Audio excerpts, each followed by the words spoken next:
আমাদের একটা বড় সমস্যা হচ্ছে আমরা রিজিক নিয়ে অনেক বেশি চিন্তিত থাকি, যেটা আসলে মোটেও উচিত না। কারণ মহান আল্লাহ তাআলা কিন্তু প্রত্যেকের রিজিক নির্ধারিত করেই মূলত হচ্ছে তাকে পাঠিয়েছে দুনিয়াতে।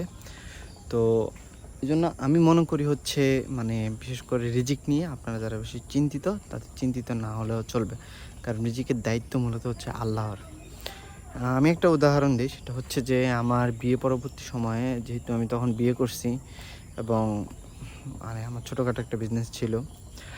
তো তখন যেটা সমস্যা হয়েছিল আমার একদমই হচ্ছে ইনকাম ফ্লো যেটা ওইটা কিন্তু একদমই কমে গেছে হঠাৎ করে। তো তখন আমি আসলে হতাশ হচ্ছিলাম না, আসলে আল্লাহর কাছে ধৈর্য ধরতেছিলাম, কিন্তু আল্লাহ কোথা থেকে জানি হচ্ছে মিলাই দিচ্ছিল তখন। তো এটা হচ্ছে আল্লাহর একটা ম্যাজিক, যে হচ্ছে আপনি যখন অনেক বেশি হতাশ করবেন তখন দেখবেন যে অটোমেটিক অন্য একটা জায়গা থেকে আল্লাহ রিজিকের ব্যবস্থা করে দিচ্ছে।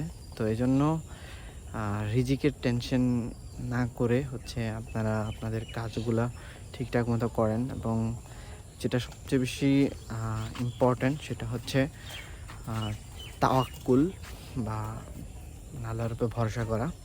এই ভরসার জায়গাটা বেশি বেশি করেন, এবং এটাই হচ্ছে একটা আমার লাইফের একটা এক্সপিরিয়েন্স ছিল। তো সবাইকে ধন্যবাদ। আসসালামু আলাইকুম।